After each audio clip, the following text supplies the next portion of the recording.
ड्रामे की next episode में आप लोग देखेंगे कि किस तरह जवेरिया ने एहतशाम को थप्पड़ के ज़रिए दिया है करारा जवाब उसकी हरकत पर। कहती है नाज़िया जवेरिया से कि ये तुमने क्या किया, तुम्हारी हिम्मत कैसे हुई मेरे बेटे पर हाथ उठाने की, उसे थप्पड़ मारने की। इस बात पर जवेरिया को आता है गुस्सा और वो नाज़िया से कहती है कि पहले आप अपने बेटे से पूछें कि ये किस तरह की हरकतें करता फिर रहा है। इसने मेरा जीना हराम करके रख दिया है। जब देखो मुझे तंग करता रहता है, मुझे सुकून से जीने नहीं दे रहा। मेरी अपनी भी कोई ज़िंदगी है, इससे क्या मसला है। इस बात पर नाज़िया एहतशाम से पूछती है, लेकिन वो कोई भी जवाब दिए बगैर वहाँ से चला जाता है।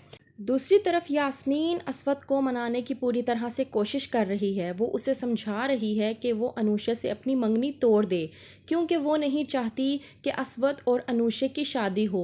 उसने ये भी असवद से कह दिया है कि मैं तुम्हारी शादी आयशा से करवाना चाहती हूँ।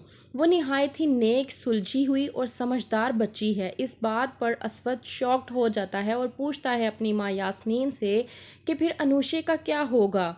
कहती है यास्मीन कि उसको भी कोई अच्छा लड़का मिल जाएगा, लेकिन अनूश शेख को मैं तुम्हारी बीवी बनाने के हक़ में बिल्कुल भी नहीं हूँ। तुम जानते हो कि वो किस तरह से लापरवाह किस्म की है। लाजमी नहीं कि वो तुम्हारे साथ शादी करके भी खुश हो, वो किसी और के साथ भी शादी कर सकती है। इस बात पर यास्मीन असवद से ये भी कहती है कि आज तुम्हारे साथ वो इस तरह का रवैया इख्तियार रखती है, कल को तुम्हारी उसके साथ शादी होगी, उस पर ज़िम्मेदारियाँ आएंगी, लेकिन वो ज़िम्मेदारियाँ उठाने के काबिल नहीं है।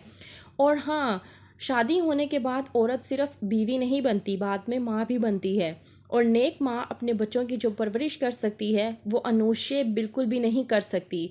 मैं तुम्हें फोर्स नहीं कर रही, मैं तुम्हें खुला वक्त दे रही हूँ, तुम जब चाहो फैसला कर सकते हो, पर मुझे हाँ में फ़ैसला चाहिए। मैं चाहती हूँ कि आयशा को तुम्हारी बीवी बनाकर मैं इस घर में लेकर आऊँ।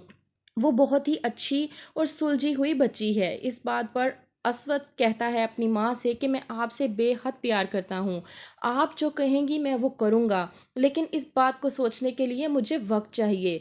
दूसरी तरफ आसिफ अपनी बीवी नाइला से कहता है कि जवेरिया के ससुराल वालों को फ़ोन करके कहो कि जितना जल्दी हो सके जवेरिया का निकाह करवा लें, क्योंकि हमारे घर के जो हालात व वाक़यात चल रहे हैं उसकी बिना पर मैं ये बिल्कुल भी बर्दाश्त नहीं कर सकता कि अब मैं जवेरिया को मज़ीद इस घर में रख सकूं, क्योंकि एहतशाम ने जो तमाशे लगाने थे वो लगा चुका है। अब मैं मज़ीद इस घर में किसी भी किस्म का शोर शराबा या तमाशा नहीं चाहता हूँ।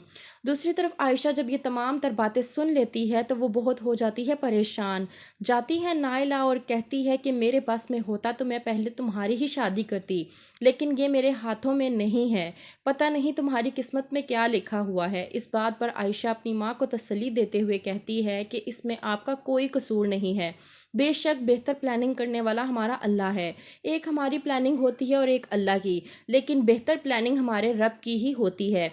जो वो करेगा हमारी ज़ात के लिए ठीक ही होगा, तो आप फिक्र ना करें। तो क्या असवद मान जाएगा आयशा से शादी के लिए? क्या होगा आगे जानने के लिए देखते रहिए ड्रामा सीरियल उम्मे आयशा।